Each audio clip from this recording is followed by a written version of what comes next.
नमस्कार मंडळी, आपण पाहत आहात आपल्या शहराचा विकास हा खास पॉडकास्ट. मी आहे आपला होस्ट विजय बासुतकर आणि आपण बोलणार आहोत पुढील 5 वर्षासाठी रत्नागिरी शहर कसं असावं, त्याचा विकास कसा असावा, त्याचा आराखडा काय आहे. आणि या संदर्भामध्ये आपल्याशी बोलण्यासाठी आहेत उद्धव बाळासाहेब ठाकरे पक्षाचे उपनेते माजी आमदार बाळासाहेब माने. नमस्कार. नमस्कार बाळासाहेब. रत्नागिरी शहराचा मूलभूत प्रश्न असा आहे की स्मार्ट सिटी आणि त्याच्या मूलभूत पायाभूत सुविधा काय असाव्यात असं तुम्हाला वाटतं? खरं तर थोडंसं सध्याच्या जगामध्ये स्मार्ट सिटी हा शब्द थोडासा मला वाटतं गुळगुळीत झाला किंवा बदनाम झालाय. स्मार्ट ह्या शब्दाचा अर्थ अनेक अंगानं विकसित रत्नागिरी असा असणं गरजेचं आहे, परंतु आमची स्मार्ट सिटी गेल्या 5-10 वर्षामध्ये ही भकास झालेली दिसते आणि त्यामुळे आम्ही असं त्याच्यावर ठरवलंय की एक चांगल्या प्रकारचा ह्याचा व्हिजन डॉक्युमेंट करून, एक डेव्हलपमेंट प्लॅन करून, एक रोडमॅप तयार करायचा.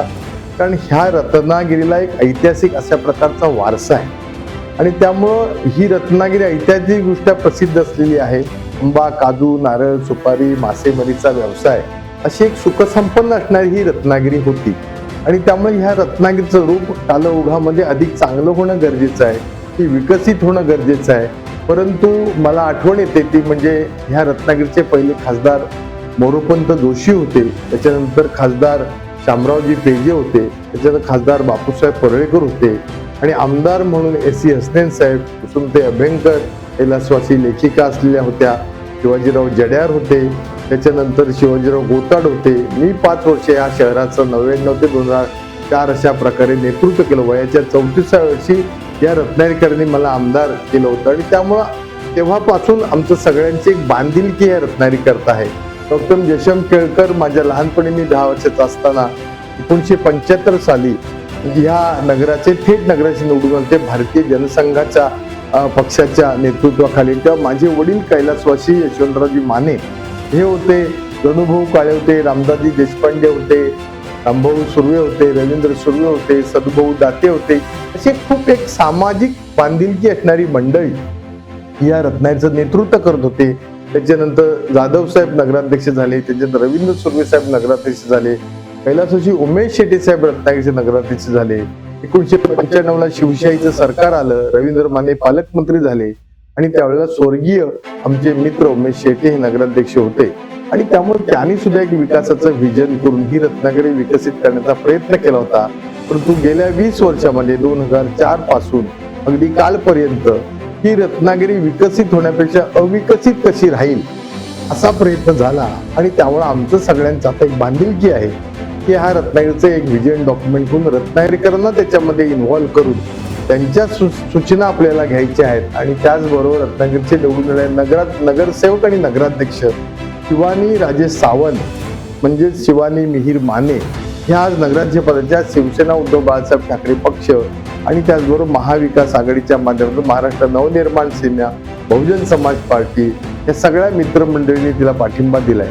त्यामुळं रत्नागिरीकरांच्या आशीर्वादानं ती निवडून येईल अशा प्रकारचा आम्हाला विश्वास आहे आणि म्हणून एक डेव्हलप्ड विकसित रत्नागिरी करण्याचं आमच्याकडे व्हिजन आहे.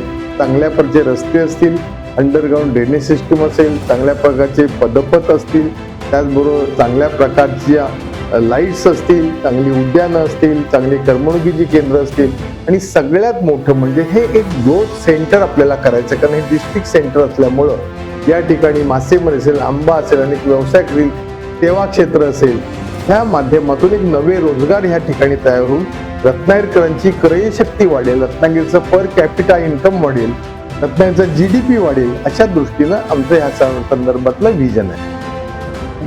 जश केळकर हे थेट निवडून आलेले पहिले नगराध्यक्ष होते आणि आता जी थेट नगराध्यक्ष पदाची आताची जी निवडणूक आहे ह्या मधला जो काळखंड होता त्याच्यामध्ये किती अशा प्रकारचे बदल होत गेले आणि त्या काळातली सिटी आणि आता ह्या 25 सालातली सिटीमध्ये किती फरक पडला?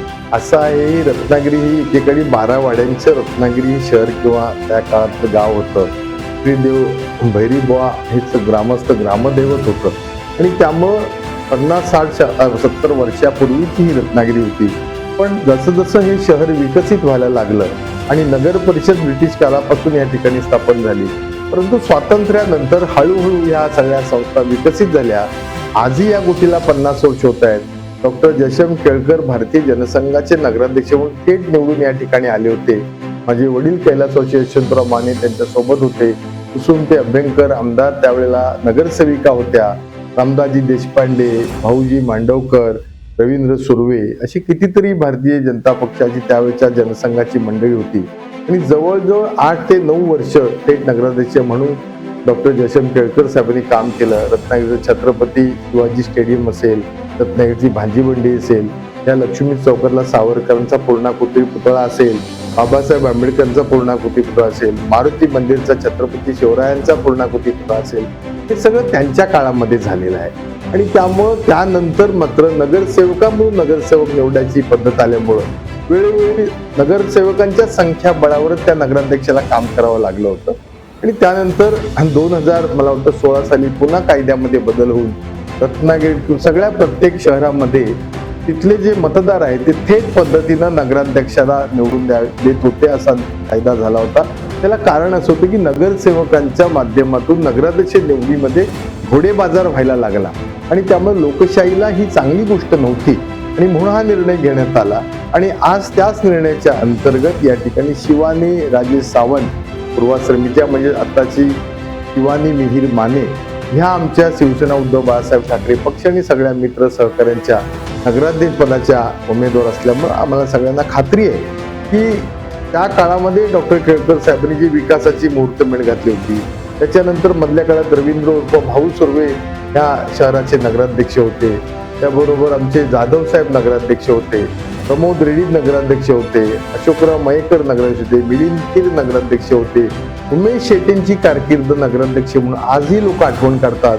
1996 साली ते नगराध्यक्ष त्यावेळेला झाले, तेव्हा शिवशाहीचं सरकार होतं आणि एक विकासाचा डेव्हलपमेंट प्लॅन ज्याला DP प्लॅन म्हणतो रत्नागिरीचा तो तयार केला होता. आणि ती सगळी कामं आजही अपुरी आहेत. रस्त्यांपासून ड्रेनेज सिस्टीम पर्यंत ते क्रीडांगणं, उद्यानं, सार्वजनिक स्वच्छता आणि ती आम्ही पूर्ण करण्याचा आमचा त्या ठिकाणी एक रोड मॅप आहे. रत्नागिरी शहरामध्ये पॉप्युलेशन वाढलेलं आहे, पण त्याची योजना नसल्यामुळे बकाल झालेला आहे रत्नागिरी शहर.